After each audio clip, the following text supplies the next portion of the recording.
ಇದು ಪ್ರಭಾವಿ ಸಚಿವರಿಗೆ ಸಂಬಂಧಿಸಿದ ಬ್ರೇಕಿಂಗ್ ನ್ಯೂಸ್. ವಂಚನೆ ಕೇಸ್ನಲ್ಲಿ ಮಧ್ಯಪ್ರವೇಶ ಮಾಡಿದ್ಯಾಕೆ ಹಾಗಾದ್ರೆ ಸಚಿವರು ಎನ್ನುವಂತ ಪ್ರಶ್ನೆಯಲ್ಲಿ ಉದ್ಭವಿಸ್ತಾ ಇದೆ. ಪೊಲೀಸರ ಮೇಲೆ ಒತ್ತಡ ಹೇರಿದ್ರ ಹಾಗಾದ್ರೆ ಮಿನಿಸ್ಟರ್ ಎನ್ನುವಂತ ಪ್ರಶ್ನೆ. ಕೇಸ್ ಸೆಟಲ್ಮೆಂಟ್ಗೆ ಪೊಲೀಸರ ಮೇಲೆ ಒತ್ತಡ ಹೇರಿದ್ದಾರೆ ಎನ್ನುವಂತ ಆರೋಪ ಇಲ್ಲಿ. ಆರೋಪಿಗಳಿಗೂ ಆ ಪ್ರಭಾವಿ ಸಚಿವರಿಗೂ ಹಾಗಾದ್ರೆ ಏನ್ ಸಂಬಂಧ? ಪ್ರಭಾವಿ ಸಚಿವರಿಗೆ ಸಂಬಂಧಿಸಿದಂತ ಬ್ರೇಕಿಂಗ್ ನ್ಯೂಸ್ ಅನ್ನು ನಾವು ಕೊಡ್ತಾ ಇದ್ದೀವಿ. ವಂಚನೆ ಕೇಸ್ನಲ್ಲಿ ಮಧ್ಯಪ್ರವೇಶ ಮಾಡಿದ್ಯಾಕೆ ಸಚಿವರು ಹಾಗಾದ್ರೆ? ಗಮನಿಸಬೇಕಾದಂತ ವಿಚಾರ, ಪೊಲೀಸರ ಮೇಲೆ ಒತ್ತಡ ಹೇರಿದ್ರಾ ಮಿನಿಸ್ಟರ್ ಎನ್ನುವಂತ ಪ್ರಶ್ನೆ ಇಲ್ಲಿ ಉದ್ಭವಿಸ್ತಾ ಇದೆ. ಕೇಸ್ ಸೆಟಲ್ಮೆಂಟ್ಗೆ ಪೊಲೀಸರ ಮೇಲೆ ಒತ್ತಡ ಹೇರಿದ್ರಾ? ಆರೋಪಿಗಳಿಗೂ ಆ ಪ್ರಭಾವಿ ಸಚಿವರಿಗೂ ಏನ್ ಸಂಬಂಧ ಹಾಗಾದ್ರೆ? ಕರ್ನಾಟಕದ ರೈತರಿಗೆ ಆಗ್ತಾ ಇರುವಂತ ಅನ್ಯಾಯ ಸರ್ಕಾರದ ಕಣ್ಣಿಗೆ ಹಾಗಾದ್ರೆ ಕಾಣಿಸ್ತಾ ಇಲ್ವಾ? ಮಾಡಲೇಬೇಕಾದಂತ ಪ್ರಶ್ನೆ. ಯಾರವರು? ಮುಂದಿನ ಹಂತದಲ್ಲಿ ಎಲ್ಲವನ್ನೂ ಕೂಡ ಹೇಳ್ತಾ ಹೋಗ್ತೀವಿ. ವಂಚನೆ ಕೇಸ್ನಲ್ಲಿ ಸಚಿವರು ಮಧ್ಯಪ್ರವೇಶ ಮಾಡಿದ್ದಾರೆ ಎನ್ನುವಂತ ಆರೋಪ. ಅಷ್ಟೇ ಅಲ್ಲದೆ ಈ ಪ್ರಭಾವಿ ಸಚಿವರು ಪೊಲೀಸರ ಮೇಲೆ ಒತ್ತಡವನ್ನ ಹೇರಿದ್ದಾರೆ ಎನ್ನುವಂಥದ್ದು ಗೊತ್ತಾಗ್ತಾ ಇದೆ. ಸದ್ಯ ಪ್ರಕರಣ ಸಂಬಂಧ ಚರ್ಚೆಗಳು ಜೋರಾಗಿ ನಡೀತಾ ಇದೆ. ಹೇಳ್ತಾ ಇದ್ವಿ ನಾವು ಕೂಡ, ಪೊಲೀಸರ ಮೇಲೆ ಒತ್ತಡ ಹೇರಿದ್ಯಾಕೆ ಆ ಮಿನಿಸ್ಟರ್ ಎನ್ನುವಂಥ ಪ್ರಶ್ನೆ. ಕೇಸ್ ಸೆಟಲ್ಮೆಂಟ್ಗೆ ಪೊಲೀಸರ ಮೇಲೆ ಒತ್ತಡ ಹೇರಿದ್ಯಾಕೆ? ಕರ್ನಾಟಕದ ರೈತರಿಗೆ ಆಗ್ತಾ ಇರುವಂಥ ಅನ್ಯಾಯ ಸರ್ಕಾರದ ಕಣ್ಣಿಗೆ ಕಾಣ್ತಾ ಇಲ್ವಾ ಹಾಗಾದ್ರೆ? ಈ ರೀತಿಯ ಅನೇಕ ಪ್ರಶ್ನೆಗಳು ಹುಟ್ಟಿಕೊಳ್ತಾ ಇವೆ.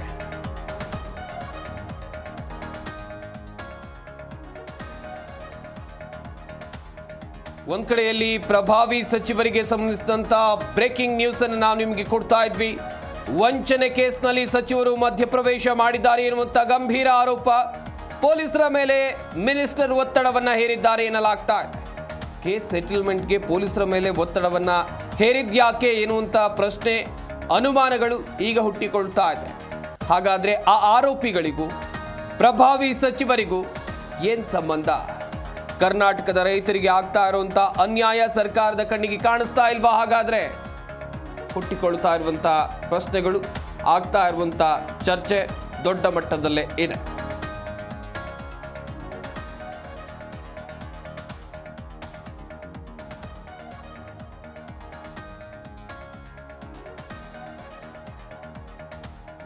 ಹಾಗಾದ್ರೆ ಆ ಸಚಿವರು ಯಾರು?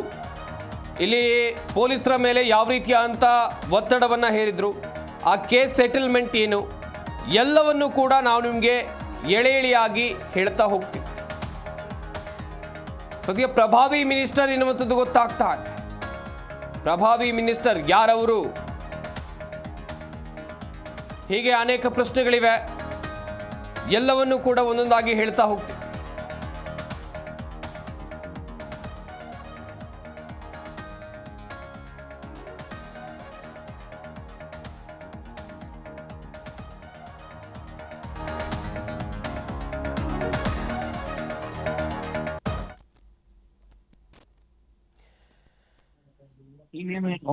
ಹಲೋ ಹಲೋ, ಜಗದೀಶ್ ರೆಡ್ಡಿ ಸಾಹೇಬ್ರ? ಹೌದು, ಲಕ್ಷ್ಮೀನಾರಾಯಣ ಅಂತ, ನಾನು minister Zameer Ahmed special officer ಮಾತಾಡ್ತೇನೆ. ಹೇಳಿ. ಸಾಹೇಬ್ರು ಮಾತಾಡ್ಬೇಕಂತ ಕೊಡ್ತೇನೆ ಸರ್, ಒಂದು ನಿಮಿಷ. ಕೇಸಿಗೆ ಸಂಬಂಧಪಟ್ಟಂಗೆ ಕೇಳಬೇಕು ಅಂತಿದ್ರು, ಅದು ಕೊಡ್ಲಾ? ಕೊಡಿ. ಜಗದೀಶ್ ರೆಡ್ಡಿ ಅಂತ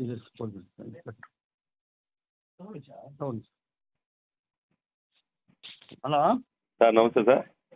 ಸರ್ ನಮಸ್ತೆ. ನಮಸ್ತೆ ಬ್ರದರ್. ಸರ್. ಬ್ರದರ್ ಏನಿಲ್ಲ, ನಮ್ಮ ಹೈದರಾಬಾದ್ ನಮ್ಮ ಅಕ್ಬರ್ ಬಿನ್ ತಬರ್ ಅಂತ ರಿಲೇಷನ್ ಸರ್, ಯಾವುದೋ ಒಂದು ದುಡ್ಡು ಕೊಡ್ಬೇಕಾಗಿತ್ತಂತ ಯಾರಿಗೋ, ಚೀಟಿಂಗ್.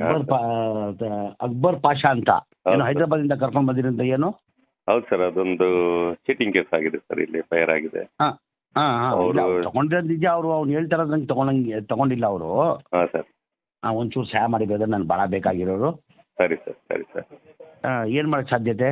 ಈಗ ಅವ್ರಿಗೆ ನಾವು ಚಾನ್ಸ್ ಕೊಟ್ಟಿವಿ ಸರ್, ಸೆಟಲ್ ಮಾಡ್ಕೊಳ್ಳಿ, ಕ್ಲಿಯರ್ ಮಾಡ್ಕೊಳ್ಳಿ, ನಾವು ಕೇಸ್ ಕ್ಲೋಸ್ ಮಾಡ್ತೀವಿ ಅಂತ. ಅಲ್ಲಿನೂ ಹೈದರಾಬಾದ್ಗೆ ಹೋಗಿ ಅಲ್ಲಿನೂ ಕೊಟ್ವಿ, ಇಲ್ಲಿನೂ ಕರೆದು ಹೇಳಿದ್ವಿ, ನೀವು ಇಲ್ಲಿ ಕುತ್ಕೊಂಡು ಸೆಟಲ್ ಮಾಡಿದ್ರೆ ನಾನು ಬಿ ರಿಪೋರ್ಟ್ ಹಾಕೊಳ್ತೀನಿ. ಬಟ್ ಅವ್ರು ಏನೋ ಈಗೋ ಪ್ರಶ್ನೆ ಅವ್ರಿಗೂ ಇವ್ರಿಗೂ.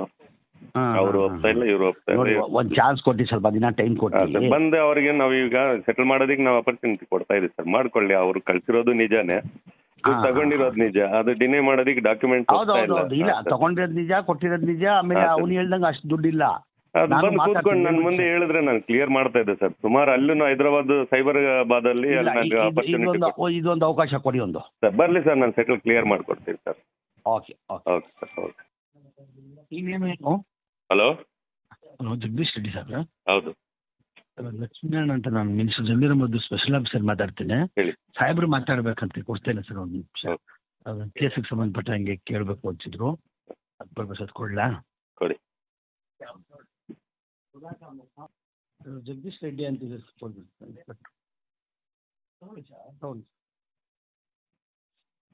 ಹಲೋ ಸರ್, ನಮಸ್ತೆ ಸರ್. ಸರ್ ನಮಸ್ತೆ ಬ್ರದರ್. ಏನಿಲ್ಲ, ನಮ್ಮ ಹೈದರಾಬಾದ್ ನಮ್ಮ ಅಕ್ಬರ್ ಬಿನ್ ತಬರ್ ಅಂತ ರಿಲೇಷನ್ ಯಾವುದೋ ಒಂದು ದುಡ್ಡು ಕೊಡ್ಬೇಕಾಗಿತ್ತಂತ ಯಾರಿಗೋ, ಅಕ್ಬರ್ ಪಾಷಾ ಅಂತ, ಏನು ಹೈದರಾಬಾದ್ ಇಂದ ಕರ್ಕೊಂಡ್ ಬಂದಿರಂತ. ಏನು? ಹೌದು ಸರ್, ಅದೊಂದು ಚೀಟಿಂಗ್ ಕೇಸ್ ಆಗಿದೆ ಸರ್, ಇಲ್ಲಿ ಫೈರ್ ಆಗಿದೆ.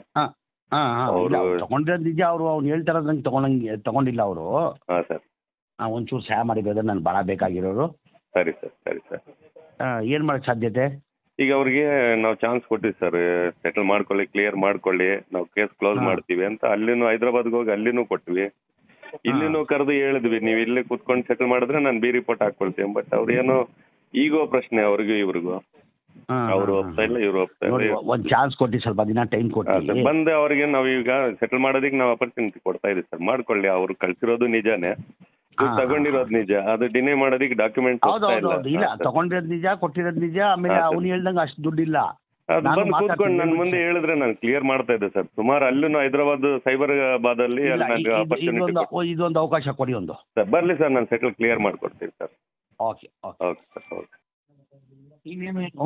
Hello Jagadish Reddy sir? ಹೌದು. ಲಕ್ಷ್ಮೀನಾರಾಯಣ ಅಂತ, ನಾನು minister Zameer Ahmed special officer ಮಾತಾಡ್ತೇನೆ. ಹೇಳಿ. ಸಾಹೇಬ್ರು ಮಾತಾಡ್ಬೇಕಂತ ಕೊಡ್ತೇನೆ ಸರ್ ಒಂದು ನಿಮಿಷ. ಕೇಸಿಗೆ ಸಂಬಂಧಪಟ್ಟ ಹಂಗೆ ಕೇಳಬೇಕು ಅಂತಿದ್ರು, ಅದು ಬರ್ಬೇಕು ಕೊಡ್ಲಾ?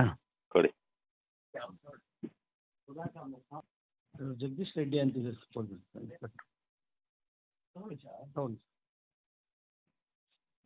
ಹಲೋ ಸರ್, ನಮಸ್ತೆ ಸರ್. ಸರ್ ನಮಸ್ತೆ ಬ್ರದರ್. ಏನಿಲ್ಲ, ನಮ್ಮ ಹೈದರಾಬಾದ್ ನಮ್ಮ ಅಕ್ಬರ್ ಬಿನ್ ತಬರ್ ಅಂತ ರಿಲೇಷನ್ ಯಾವುದೋ ಒಂದು ದುಡ್ಡು ಕೊಡ್ಬೇಕಾಗಿತ್ತಂತ ಯಾರಿಗೋ, ಅಕ್ಬರ್ ಪಾಷಾ ಅಂತ, ಏನು ಹೈದರಾಬಾದ್ ಇಂದ ಕರ್ಕೊಂಡ್ ಬಂದಿರಂತ. ಏನು? ಹೌದು ಸರ್, ಅದೊಂದು ಚೀಟಿಂಗ್ ಕೇಸ್ ಆಗಿದೆ ಸರ್, ಇಲ್ಲಿ ಫೈರ್ ಆಗಿದೆ. ತಗೊಂಡಿರೋದು ನಿಜ. ಅವ್ನು ಹೇಳ್ತಾರ ತಗೊಂಡಿಲ್ಲ ಅವರು. ಸರ್ ಒಂಚೂರು ಸಹಾಯ ಮಾಡಿ ಬ್ರದರ್, ನಾನು ಭಾಳ ಬೇಕಾಗಿರೋರು. ಸರಿ ಸರ್. ಏನ್ ಮಾಡಕ್ ಸಾಧ್ಯತೆ? ಈಗ ಅವ್ರಿಗೆ ನಾವು ಚಾನ್ಸ್ ಕೊಟ್ಟಿವಿ ಸರ್, ಸೆಟಲ್ ಮಾಡ್ಕೊಳ್ಳಿ, ಕ್ಲಿಯರ್ ಮಾಡ್ಕೊಳ್ಳಿ, ನಾವು ಕೇಸ್ ಕ್ಲೋಸ್ ಮಾಡ್ತೀವಿ ಅಂತ. ಅಲ್ಲಿನೂ ಹೈದರಾಬಾದ್ಗೆ ಹೋಗಿ ಅಲ್ಲಿನೂ ಕೊಟ್ವಿ, ಇಲ್ಲಿನೂ ಕರೆದು ಹೇಳಿದ್ವಿ, ನೀವು ಇಲ್ಲಿ ಕುತ್ಕೊಂಡು ಸೆಟಲ್ ಮಾಡಿದ್ರೆ ನಾನು ಬಿ ರಿಪೋರ್ಟ್ ಹಾಕೊಳ್ತೀನಿ. ಬಟ್ ಅವ್ರೇನೋ ಈಗೋ ಪ್ರಶ್ನೆ ಅವ್ರಿಗೂ ಇವ್ರಿಗೂ, ಅವ್ರು ಒಪ್ತಾ ಇಲ್ಲ, ಇವ್ರು ಒಪ್ತಾ ಇಲ್ಲ. ಒಂದ್ ಚಾನ್ಸ್ ಕೊಟ್ಟಿ, ಸ್ವಲ್ಪ ದಿನ ಟೈಮ್ ಕೊಟ್ಟು ಬಂದೆ. ಅವ್ರಿಗೆ ನಾವು ಈಗ ಸೆಟಲ್ ಮಾಡೋದಕ್ಕೆ ನಾವು ಅಪರ್ಚುನಿಟಿ ಕೊಡ್ತಾ ಇದೀವಿ ಸರ್. ಮಾಡ್ಕೊಳ್ಳಿ, ಅವ್ರು ಕಳ್ಸಿರೋದು ನಿಜಾನೇ, ತಗೊಂಡಿರೋದು ನಿಜ, ಅದು ಡಿನೇ ಮಾಡೋದಕ್ಕೆ ಡಾಕ್ಯುಮೆಂಟ್ ಇಲ್ಲ. ತಗೊಂಡಿರೋದು ನಿಜ, ಕೊಟ್ಟಿರೋದು ನಿಜ. ಆಮೇಲೆ ಅವ್ನು ಹೇಳ್ದಂಗೆ ಅಷ್ಟು ದುಡ್ಡಿಲ್ಲ. ಅದು ಬಂದು ಕೂತ್ಕೊಂಡು ನನ್ನ ಮುಂದೆ ಹೇಳಿದ್ರೆ ನಾನು ಕ್ಲಿಯರ್ ಮಾಡ್ತಾ ಇದ್ದೆ ಸರ್. ಸುಮಾರು ಅಲ್ಲೂ ಹೈದರಾಬಾದ್ ಸೈಬರಾಬಾದ್ ಅಲ್ಲಿ ಇದೊಂದು ಅವಕಾಶ ಕೊಡಿ ಒಂದು ಸರ್. ಬರ್ಲಿ ಸರ್, ನಾನು ಸೆಟಲ್ ಕ್ಲಿಯರ್ ಮಾಡ್ಕೊಡ್ತೀನಿ ಸರ್. Okay sir, okay.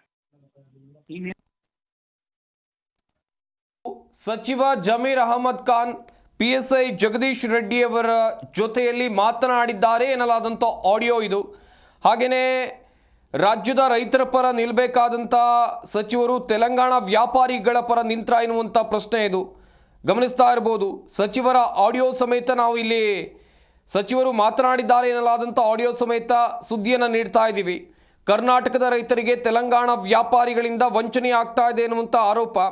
2 ಕೋಟಿಗೂ ಹೆಚ್ಚು ಮೌಲ್ಯದ ಜೋಳವನ್ನು ತೆಲಂಗಾಣದವರು ಖರೀದಿ ಮಾಡಿದ್ರು, ಇದರಲ್ಲಿ ವಂಚನೆ ಆಗಿತ್ತು.